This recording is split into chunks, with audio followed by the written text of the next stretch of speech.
Bonjour, je m'appelle Gilles Espier. Tous les chefs ont des mentors qu'ils ont influencés. Et bien évidemment, je n'échappe pas à cette règle. Quand je pense à eux, je me souviens surtout d'un goût, d'une technique que je garderai toujours en mémoire.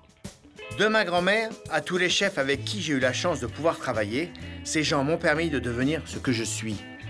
Aujourd'hui, c'est à mon tour de transmettre mon univers. Et dans cette émission, je vais vous montrer la cuisine qui me ressemble, à la fois conviviale, humaine, abordable et excellente. Celle que j'aime créer depuis toujours, celle qui m'a fait connaître. Bienvenue dans Un Frenchie en cuisine. Aujourd'hui, c'est menu souvenir. Nous allons faire 3 recettes que je n'ai pas faites depuis longtemps. Nous allons commencer par des noix de Saint-Jacques avec une fondue d'oignon aux épinards, un lait de coco légèrement parfumé au wasabi. En plat principal, un gigot d'agneau avec une embeurrée de choux et de tomates. Et nous finirons par la soupe d'orange Suzette, une version différente des crêpes Suzette sans les crêpes. Pour commencer, nous avons besoin de nos noix de Saint-Jacques qui viennent de Saint-Brieuc, que j'ai eu ce matin, toutes décortiquées. J'ai demandé à mon poissonnier de me les préparer. Et avec les Saint-Jacques, j'ai besoin d'oignons pour faire ma purée d'oignons. J'aurai besoin d'épinards, de beurre clarifié, de wasabi, de lait de coco, d'un petit peu de piment d'Espelette. Et donc la première chose par laquelle on va commencer par faire la purée d'oignons. Donc dans tous les cas, il ne faut pas que les oignons soient caramélisés. Pour la simple et bonne raison, c'est que ça ne rentre pas dans le parfum qu'on veut extraire de notre plat. Donc dans le choix des oignons, ne prenez pas des oignons rouges, prenez des oignons blancs ou jaunes. Les oignons rouges sont beaucoup trop sucrés. Et nous, ce qu'on veut, c'est avoir un très bon équilibre entre l'amertume des épinards et l'acidité de nos oignons. Et si jamais vous commencez à pleurer, il y a une petite technique. Vous passez juste vos mains sous l'eau, comme ça, à l'eau froide. Voilà. Et hop, c'est fini. Il n'y a pas besoin d'avoir un gourou qui vous explique 50 choses avec les oignons. Il suffit juste de faire ça. Alors, pour le taillage des oignons, essayez de les couper le plus fin possible. Et tout ça, on va le mixer ensuite. Si vous avez un petit trou dans vos recettes, faites comme moi, faites-vous des fiches. Moi, j'ai des fiches que je traîne depuis toujours avec moi. Celles-ci, elles risquent rien, ces fiches-là, parce qu'elles sont griffonnées, archi-griffonnées. Il n'y a que moi qui peux les lire. Il y a souvent des proportions. Et les proportions, on ne peut pas toujours s'en souvenir. Alors moi, je me sers de tout ça. Hein. En plus, c'est écrit dans mon style. Donc faites-vous vos petites fiches à la maison. On va commencer notre purée d'oignons. Donc on met des oignons et le beurre clarifié. Je vous rappelle que le beurre clarifié, c'est du beurre fondu qu'on a fait fondre tout doucement au bain-marie. Et on n'a récupéré que le beurre. On a laissé le petit lait dans le fond. Donc là, j'ajoute mon beurre clarifié. Et on va démarrer la cuisson de notre purée d'oignons, marmelade d'oignons, confit d'oignons, appelez ça comme vous voulez. Mélangez tout ça. On allume doucement notre feu. Alors surtout, hein, ne démarrez pas trop fort. N'ajoutez rien dedans. Ni sel, ni poivre, ni rien. On cuit les oignons nature. Alors, une petite technique. On sait très bien que le feu, même quand il est au ralenti, des fois ça chauffe trop fort. Alors, je mets une poêle. Ma poêle elle va chauffer. Et là, mes oignons vont cuire tout doucement, sans brûler au fond. Donc maintenant, on va passer au blanchiment, à l'épluchage d'abord, et au blanchiment de nos épinards. J'enlève les côtes de mes épinards. Je réfléchissais justement à mes fiches, là. Et c'est vrai que ça me rappelle tellement de souvenirs. Des fois, j'arrive même pas à me relire, mais ça me rappelle des souvenirs. Et peut-être ça me donne une idée pour une prochaine recette, un menu, un produit qu'il faut remettre sur le marché. Aujourd'hui, des recettes parfois qui disparaissent et qui reviennent d'un seul coup à la mode. Donc, en regardant mes fiches, ça me donne une petite idée. Je vais blanchir mes épinards. Alors, on blanchit les épinards à peu près 30 secondes. Surtout ne pas couvrir. Hein, on ne couvre pas une casserole avec des légumes verts. On plonge les épinards. On attend que l'eau bouillonne. Et là, on enlève les épinards et on les plonge dans l'eau froide avec des glaçons. Et on va laisser. Ça stoppe la cuisson. Ça fige la chlorophylle sur les feuilles. Et les épinards restent bien verts. Et là, maintenant, je laisse cuire mes oignons. Ça va durer à peu près une petite trentaine de minutes. Et on se retrouve dès qu'ils sont cuits. Comme dans beaucoup de mes recettes, n'hésitez pas à en faire un peu plus. En particulier la compote d'oignons que vous pouvez conserver au frigo et l'utiliser éventuellement pour un rôti la prochaine fois. On va égoutter nos oignons. Et là, on va garder le beurre. On va se servir ensuite du beurre pour assaisonner nos épinards. Alors, il faut les brasser à chaud, hein, parce qu'autrement, évidemment, si les oignons sont froids, si la casserole est froide, le beurre, il a durci et vous ne pourrez rien mélanger du tout. Et on va faire une purée d'oignons. Pendant ce temps-là, je vais m'occuper de mes épinards. Alors, c'est une combinaison épinards-oignons que j'aime beaucoup. C'est une des recettes que j'utilisais beaucoup quand j'étais jeune, chef, qui s'associe d'ailleurs aussi bien avec une tranche de foie de veau qu'avec du homard, avec des coquilles Saint-Jacques. Parce que c'est doux, c'est pas acide ou un peu amer comme ça l'est d'habitude. Et là, je vais les couper en morceaux, pas hachés, mais couper en morceaux, de façon à ce qu'on puisse avoir la possibilité de pouvoir le dresser quand on va faire notre montage. Maintenant, nos oignons. Alors, les oignons, ça se conserve longtemps, hein. Si vous en faites beaucoup, vous pouvez les mettre au frigo, même les mettre au congélateur et vous en servir pour une prochaine fois, il n'y a aucun problème. Alors là, je vais faire mon mélange. Donc, 3 cuillères à soupe d'oignons, épinards. Là, j'ai mon mélange, épinards-oignons. Tout de suite, là, la couleur, le son, l'odeur d'ailleurs que je sens, moi, est tout à fait différente de ce qu'elle c'était il y a 2 minutes avec les épinards. Un petit coup de sel, un petit coup de poivre, une petite pointe de beurre que je vais prendre là de ma cuisson. Alors, le beurre qui vous reste, surtout, ne jetez-le pas non plus, hein, faut le garder au frigo et vous le réutilisez une prochaine fois. Et vous pouvez utiliser ce beurre d'oignon pour faire des tas de choses, même pour faire cuire, je dis, une escalope de veau, des coquilles Saint-Jacques que je vais pouvoir prendre tout à l'heure. Donc là, on a notre préparation épinards, oignons. Ensuite, j'allume mon feu, ma poêle. Je vais assaisonner mes coquilles Saint-Jacques. Sel, poivre.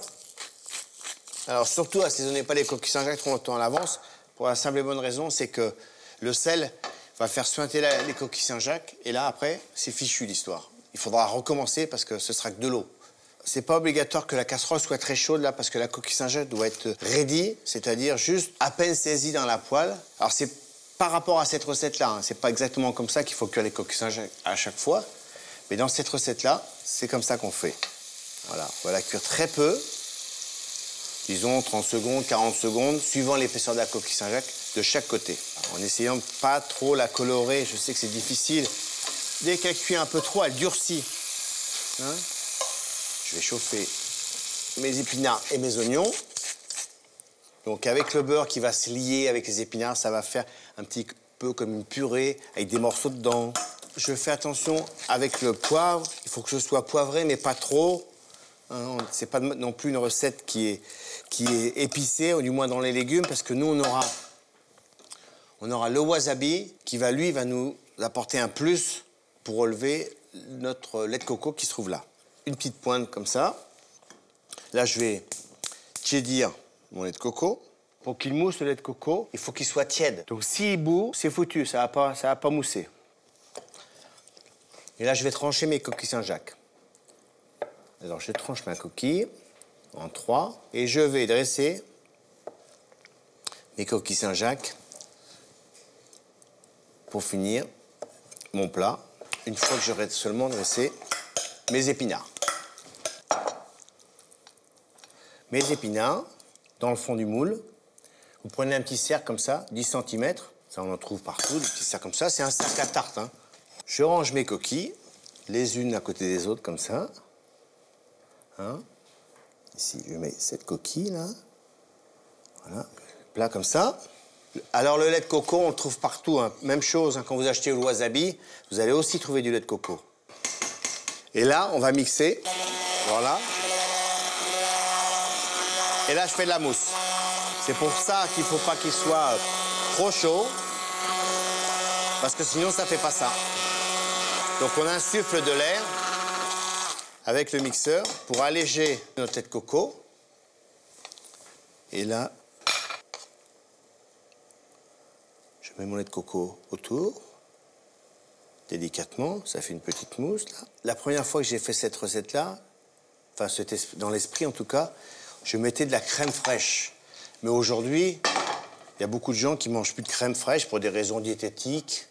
Les gens font très attention aujourd'hui sur leur façon de se nourrir. Donc le lait de coco, ça me permet de faire une nouvelle recette avec, entre guillemets, avec une vieille combinaison.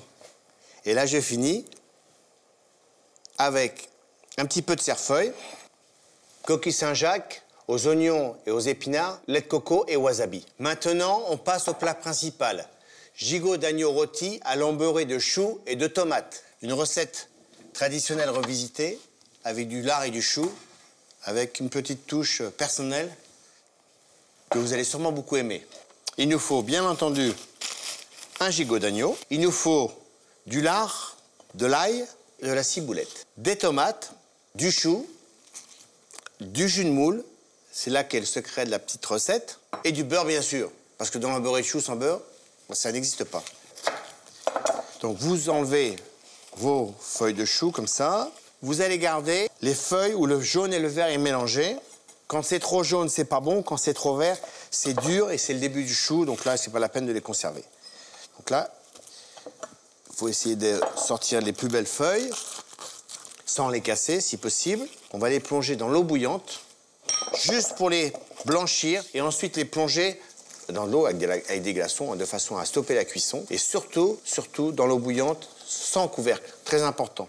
Alors, il n'est pas nécessaire de saler l'eau, puisque après, on va réutiliser nos feuilles de chou. Avec le lard, ce sera quand même assez salé, puisqu'en plus, on va ajouter du jus de moule dedans. Alors, pendant que mes feuilles de chou continuent à blanchir, je vais m'occuper de mon lard. J'ai pris du lard cuit, fumé, poitrine de porc fumée cuite.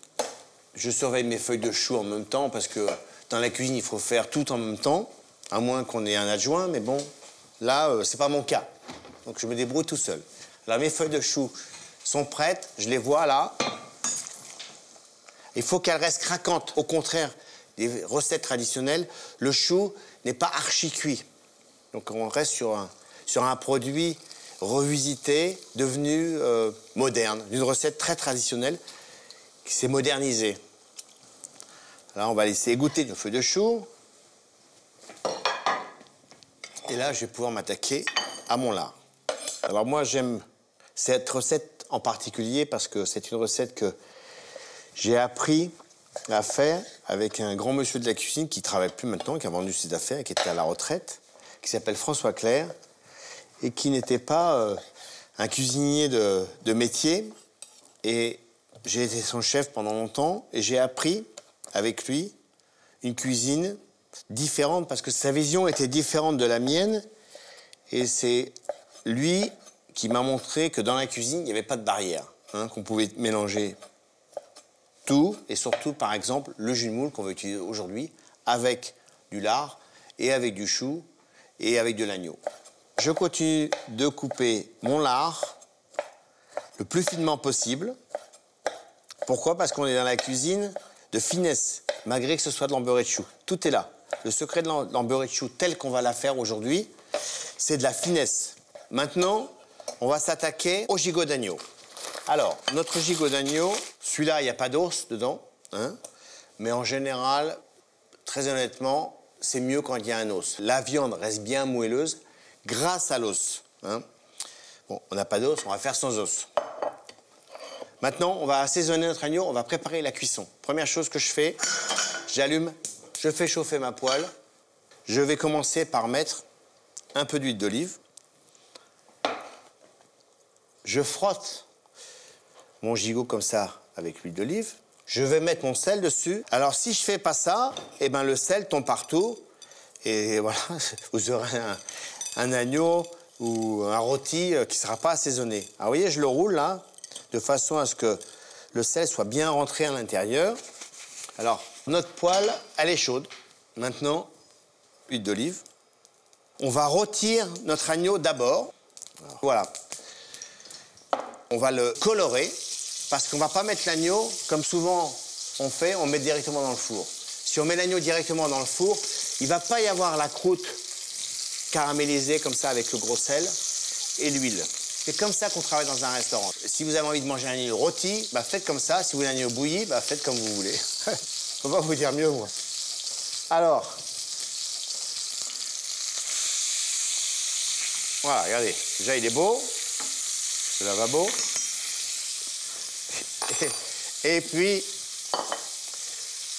on le rôtit, on se bouscule pas.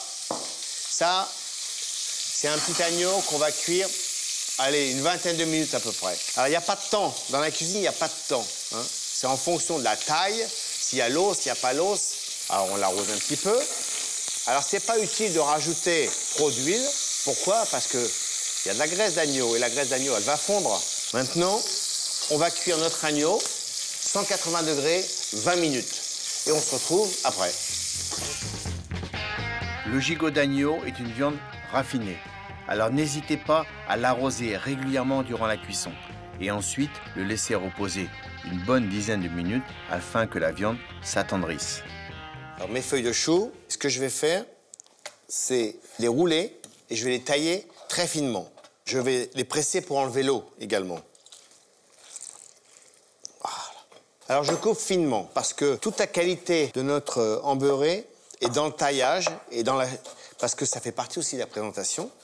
Hein, la présentation, le goût, vous allez voir, ça va être joli à regarder. Et quand je vais faire l'embeurré, ça va être très sympa. Alors j'ai suffisamment de chou. Voilà. Ça va s'éponger un peu. C'est important d'enlever le maximum d'eau sur les choux. Alors l'idéal, c'est d'avoir ce qu'on appelle une sauteuse, un sautoir, enfin bon, on appelle ça comme on veut, une casserole comme ça. Hein. Du beurre, bien sûr, le lard, nos tomates et notre secret, qui n'est plus un secret, enfin qui ne sera plus dans quelques minutes, le jus de moule. Là, je mets du beurre. On est dans un plat bourgeois quand même, hein, donc on est en beurre et de chou, c'est pas régime là. On est quand même, on se fait plaisir. On est dans une cuisine traditionnelle, revisitée. J'ai mis mon chou, un morceau de beurre. Je vais faire suer mon chou avec le lard. Suer, ça veut dire quoi? Ça veut dire juste fondre comme ça. On va commencer à mélanger les goûts ensemble. Donc c'est une question d'addition. Il ne faut pas mettre tout en même temps. On met le beurre, le chou, le lard. Et maintenant, j'ajoute l'ail, qui a toute son importance, l'ail, parce qu'elle va faire ressortir le goût de notre embeurré, évidemment. Donc là, on fait suer gentiment ça ensemble. Alors, il faut mélanger, hein. Mélanger parce qu'autrement, les feuilles de chou vont noircir. On va monter le beurre sur une base de nos produits et le jus de moule va permettre au beurre de s'émulsionner lorsque je vais le déglacer. Déglacer, c'est-à-dire que je vais mettre un petit peu de jus de moule dans le chou et ensuite ça va se lier et je vais ajouter du beurre et ensuite je vais le monter. Alors c'est une opération, c'est un peu délicat, mais enfin bon, il n'y a pas sortir de sa cire non plus. Hein. On entend, vous l'entendez là? Est-ce que vous l'entendez là? Le chou, voilà. Là, il y a un peu le gras du lard qui se mélange avec le chou, on l'entend. C'est pour ça que je dis qu'il faut mélanger, il faut rester devant. Et là, j'ajoute le jus de moule. Voilà. Alors, suffisamment de jus de moule, mais pas trop, pour la simple et bonne raison, c'est qu'on pourra toujours en rajouter après si jamais notre petite rembeurée devient trop épaisse. On peut détendre en rajoutant un peu de jus de moule. Alors, cette recette, aujourd'hui, on a décidé de la faire avec de l'agneau. Mais elle va très bien avec des coquilles Saint-Jacques. Elle va très bien avec du poisson. Elle va très bien avec du lapin. Elle va très bien avec du canard. Elle va très bien même avec un morceau de bœuf. Donc là, maintenant, je vais ajouter au fur et à mesure le beurre. Quand je vous dis qu'elle n'est pas très légère, c'est vrai, mais elle est tellement bonne. La vie, c'est aussi ça. Hein. La vie, c'est aussi se faire plaisir. Sur des plats comme ça. Alors, je dis pas qu'il faut manger ça tous les jours. Hein. J'ai pas dit ça du tout. Mais il faut en manger un peu de temps en temps. Hein. C'est une petite fête. Alors, notre plat, vous voyez, il prend de la couleur, là. Il devient beau. Alors, on revient du jaune, du vert, la couleur du lard. Il faut bien l'assaisonner, surtout. Et il faut prendre son temps. Parce que l'embeurré de chou, c'est du temps. Voilà. Ça, c'est de l'embeurré de chou. Je m'y connais pas. Hein. Alors, je vais déjà prétailler ma ciboulette. Comme ça, ce sera fait. La ciboulette, c'est aussi pour donner une petite acidité dans notre embeurré. Et puis aussi pour la couleur. Parce qu'on va amener de la couleur. On est là aussi pour que ce soit joli à regarder. Maintenant, l'opération de l'agneau. Notre agneau, il a reposé 10-12 minutes. Et maintenant, on va le déficeler. On va le déficeler. Alors surtout, quand vous déficelez, essayez de faire attention, déjà de ne pas vous couper les doigts, et de bien enlever les ficelles, parce qu'il n'y a rien de pire que quelqu'un qui trouve de la ficelle dans son assiette. Voilà. Alors, le gigot, il est là. Maintenant, je vais ajouter, au dernier moment, mes tomates. Alors pourquoi au dernier moment? Parce que les tomates sont crues et qu'elles vont chauffer, mais elles ne vont pas cuire. Donc ça va nous amener de la saveur, de la couleur et de l'onctuosité à notre recette qui va complètement se lier ensemble. On voit bien d'ailleurs que la liaison, elle est belle. Voilà, on a l'impression d'être en Provence. Là. Alors le dressage, on va prendre une petite louche comme ça. On va pas s'embêter, hein, parce que c'est quand même un plat généreux. On est quand même dans la générosité là. Pas besoin de l'étaler, de l'écraser, rien besoin de faire. Ici, voilà.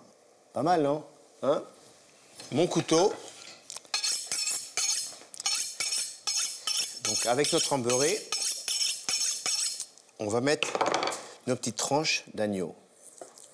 Alors l'agneau, on voit bien qu'il est... Il est beau celui-là, on va sélectionner 2 belles tranches ici. Voilà, belle tranche là, ici comme ça.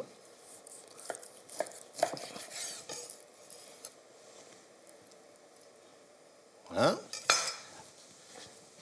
Le petit truc qui fait la différence, le petit coup de moulin qu'on va mettre au dernier carat pour donner un petit peu de peps à notre agneau. Petite pointe de gros sel. Et voilà, le tour est joué. Gigot d'agneau à l'embeurré de choux et de tomates. Maintenant, c'est le moment du dessert. Nous allons faire ensemble la soupe d'orange Suzette. Alors, pour faire cette recette, il nous faut des oranges, du jus d'orange, bien sûr, que j'ai fait d'avance parce que c'est le plus dur à faire de la recette, du beurre, du sucre, une célèbre liqueur d'orange bien connue et de la menthe. Alors, la première chose par laquelle on va commencer, on va faire notre sauce Suzette. On va mettre à peu près 3 à 4 cuillères de sucre. Je démarre mon caramel à sec, c'est-à-dire que je ne mets pas d'eau et je vais le laisser cuire, mais là, il faut surveiller. On va laisser chauffer tranquillement. Alors, l'histoire du beurre Suzette. On prend des oranges et on les frotte comme ça avec du sucre en morceaux. Tout ce qu'on récupère comme ça, ça tombe dans une assiette et ensuite, on ajoute du beurre, on l'écrase à la fourchette et ça, c'est ce qui nous sert de base pour la recette avec les crêpes. Donc, ça s'appelle le beurre Suzette. Alors, pour ceux qui ne savaient pas, voilà ce que c'est, l'histoire du beurre Suzette. Alors là, je ne vais pas trop m'écarter, parce qu'après, ça brûle, ça sent mauvais. Et en plus, pour nettoyer la casserole, c'est un enfer. Alors, pour nettoyer la casserole, pour ne pas être embêté, vous mettez de l'eau dedans, vous faites bouillir. Et après, c'est fini, le tour est joué. Vous attendez que ça fonde, vous jetez tout ça. Et je donne même des cours de vaisselle. Alors là, mon caramel. Il faut qu'il soit blond, il faut le pousser au maximum pour avoir le maximum de couleur. Attention, il faut y aller doucement. Il ne faut pas se brûler parce qu'il n'y a rien de plus dangereux que le caramel. Et là, je déglace avec mon jus d'orange. Et là, je vais laisser le caramel fondre dans le jus d'orange. Combien de temps ça prend? Ça prend un certain temps. Je ne sais pas combien de temps. Ça prend un peu de temps, le temps que ça fonde, quoi. Parce qu'il ne faut pas que le jus d'orange boue, hein, parce que sinon on va perdre toutes nos saveurs le goût du jus d'orange, et c'est pas un bon plan. Alors on va peler nos oranges à vif. À vif, c'est-à-dire, on va couper directement la peau de l'orange en laissant le moins de blanc possible. Alors c'est simple, il faut rouler, tourner autour de l'orange avec le couteau. Alors, il y a à peu près 2 oranges par personne. 2 oranges entières. Et on va dire, pour le jus d'orange, il faut une orange, quoi. Je vais pousser un petit coup le jus pour qu'il retiennise de nouveau. Je le mets... Alors, c'est pas difficile comme recette, hein. C'est pas difficile du tout. Et là, je vais mettre un petit morceau de beurre. Je ferme. Et je fais tourner. Et là, le tout va s'émulsionner ensemble, va se lier ensemble. Alors, la liqueur d'orange, vous en mettez pas si vous n'aimez pas ça, mais vous en mettez beaucoup si vous aimez ça. Et si vous en reste, bah, vous finissez le verre. Mais moi, bon, juste une petite cuillère à soupe pour la recette que je fais, ça suffit largement. Je vais faire maintenant nos suprêmes d'orange. Alors, il faut un bon couteau, une lame fine, et je coupe comme ça. Facile. Alors maintenant, mon jus d'orange est prêt. Je sors ça, mon jus, je le mets dans mon petit cul de poule et je vais le sangler jusqu'à refroidissement complet. Maintenant, ça va refroidir. Il faut mélanger au fur et à mesure. Et pendant ce temps-là, on va dresser nos suprêmes d'orange. Alors ça, c'est des desserts très simples que moi j'aime faire au restaurant. J'ai une petite pâtissière qui est formidable, hein, qui est une petite jeune fille qui travaille depuis maintenant 3 ans chez nous. Et avec elle, on a fait des desserts simples qui sont pas des desserts de pâtissier, mais surtout de la cuisine sucrée. Donc c'est ça. On a enlevé tous les excédents des desserts traditionnels et on a rajouté notre petite touche d'originalité, de simplicité. Et c'est ce que recherchent les gens lorsqu'ils sont au restaurant, finir sur une touche finale légère. Alors étonnamment d'ailleurs, on voit que le beurre il prend pas, hein, il se mélange bien dans le jus. Alors on peut faire, c'est une recette qu'on peut faire à l'avance, les ranger au frais, et au moment de servir, on sort les assiettes, et tout le monde est content, et vous avez profité de vos invités. Et maintenant, je mets mon jus comme ça, Suzette. C'est de l'orange à l'orange. Moi, j'ai appelé ça soupe d'orange Suzette, mais on aurait pu appeler ça l'orange à l'orange. Et la touche finale, la menthe et le sucre glace. Alors, pour la menthe, il suffit de prendre une belle petite pointe de menthe, comme ça.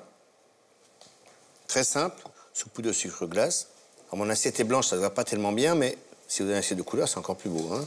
Hop, saupoudré comme ça. Voilà, soupe d'orange Suzette. Un rappel de ce que nous avons fait aujourd'hui. Des coquilles Saint-Jacques aux oignons, épinards, lait de coco et wasabi. Ensuite, un gigot d'agneau à l'embeurré de choux et de tomates. Une recette traditionnelle, revue, revisitée et corrigée. Et une soupe d'orange Suzette. Vous pouvez retrouver également toutes mes recettes sur le site de Cuisine Plus. En attendant, moi je vous dis à très bientôt. Salut!